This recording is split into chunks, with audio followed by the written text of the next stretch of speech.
Hello everyone, this is Mike and I play under the username of Blue Thunder on WSOP.com and decided to make a video here from a recent session of 25 cent, 50 cent stud high low. This is probably the game that I feel most comfortable in talking about and probably have the most experience in from any other variant of poker. Not going to get too much into the basics of the game. A lot of the basics you can pretty much pick up in any book or on the forums. Gonna look at some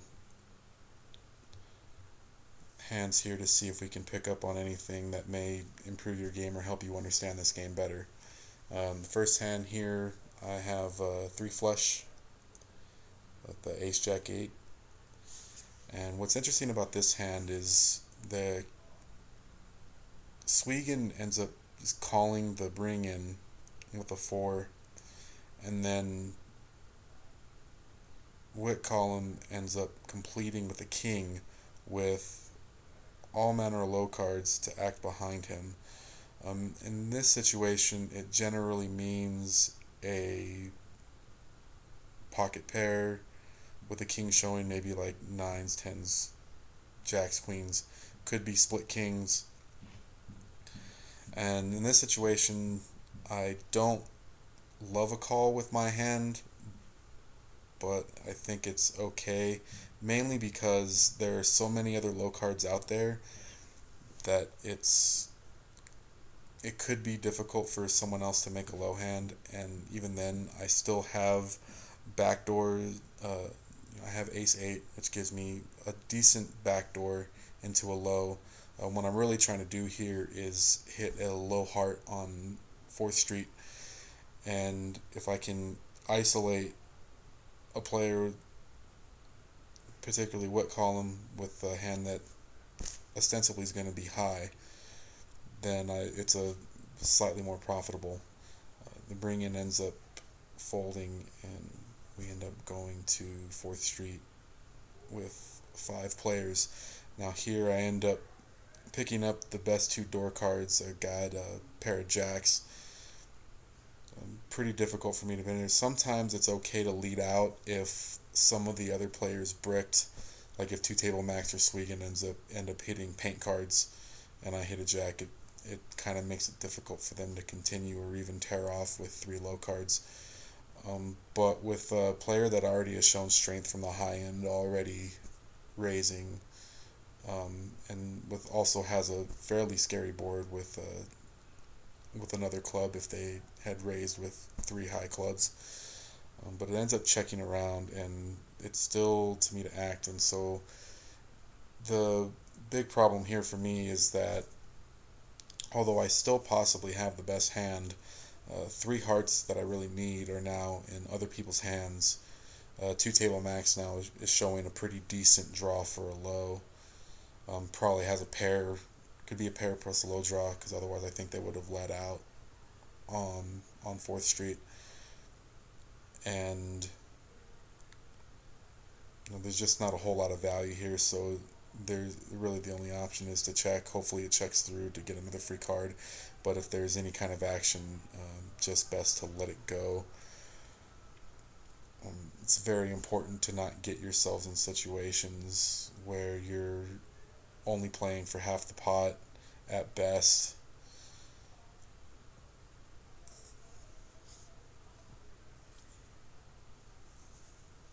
Now on 6th Street, it's most likely that 2 table max has either most likely a made low. And so if that case, I fully expect a bet here and get a call.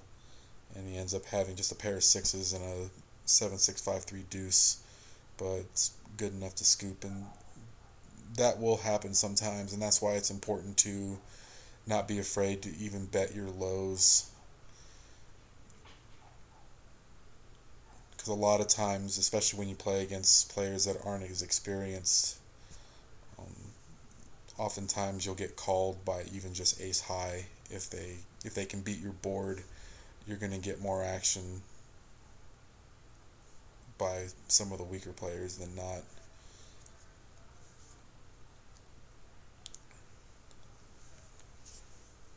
And here we got two players with three cards to a flush showing.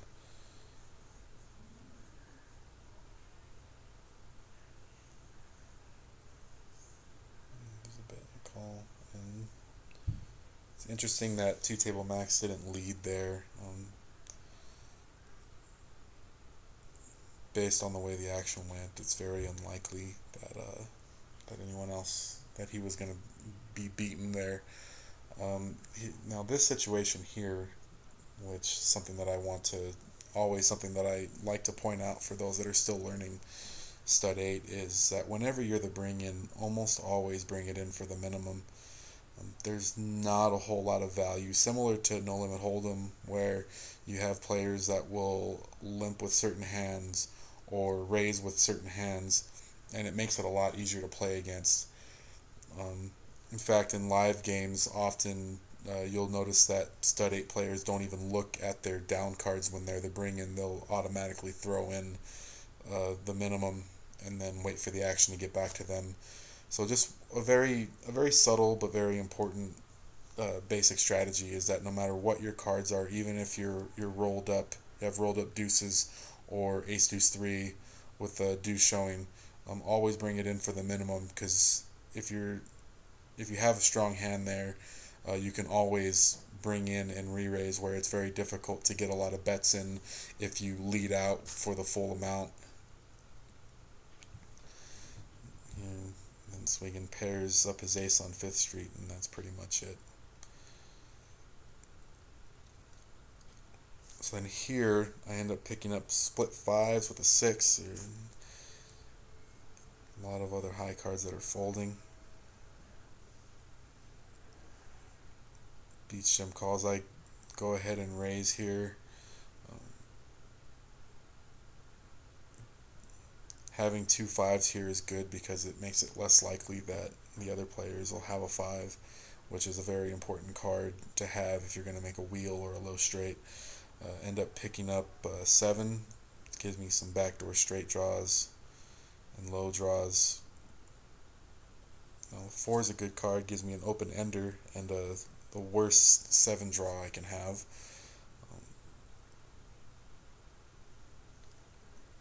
And then brick off on 6. Pretty much everyone except Jim ends up bricking off on 6. Could take a free card here, but I'm pretty sure I have the best hand. No one has really given me a reason to not worry about not having my 5s beat and then end up hitting trips on the river. Pretty easy bet here. The fact that there's only one other 5 that can help them make a straight makes it unlikely that they're going to have anything that beats me, and I end up taking it down. Which is always nice. Always nice to scoop pots. Now here's an interesting hand where I have buried 9s with a king, and we have the bring in and then the 7 raises. Now I ended up folding this hand, and I'm not quite sure why. I think I kind of knew I was going to make this video and wanted to illustrate how to kind of make life easy for yourself. This is actually a hand where, depending on how your opponents play, it could be worth either a call or even 2 bets. It's very unlikely that if the queen continues, then it might be trouble, but your hand is very disguised, at least from the high end. And considering that 6 of the 8 players have low cards, that's just fewer low cards for them to be able to hit or catch on subsequent streets. So I don't love folding here, but I think it's not terrible. It saves bets for when I'm actually going to have a little better holding where there's a lot more scoop potential, and then 2 table max ends up making it 2 bets with an 8. So this should be a pretty interesting hand. So Jim ends up catching the best card by far. Um, Old Sport pairs but checks. Not a terrible play because it's highly unlikely that they have um, no trips there, considering there's already one other 7 out. Jim goes ahead and fires out, and everyone but Whitcomb calls. And Fifth Street, two table max is the only one that has a possible low. Everyone else is most likely drawing to their own low.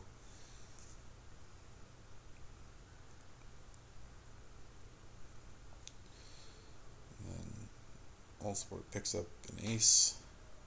Jim has pretty decent low board showing.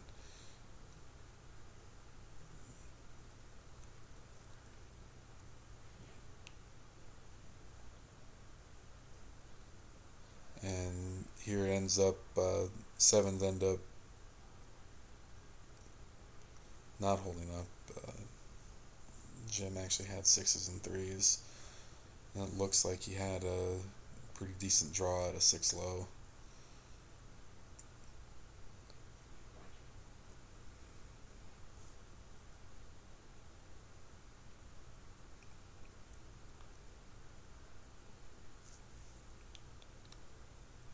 So I think what I'm going to do, because I have a decent amount of footage here that I can make probably 2 or 3 videos at least. I'm just talking about various situations that come up. Once I post this, I'll share it with everyone on the site and also on my YouTube channel and see if there's any feedback. If there's anything I missed, feel free to critique my own play or critique the criticism I gave of others' play. I think we'll probably watch this hand if anything develops and then call it. You got Atari 2600 with a deuce showing and he ends up folding. So got in a couple interesting concepts there. Obviously not going to play the ace-10-5. So a couple interesting concepts that were covered there. I'm really just trying to get a feel for how it is to make these videos. Probably will save future ones once I get some feedback on this one. So please feel free to comment. Let me know what you think of it for those that watch it.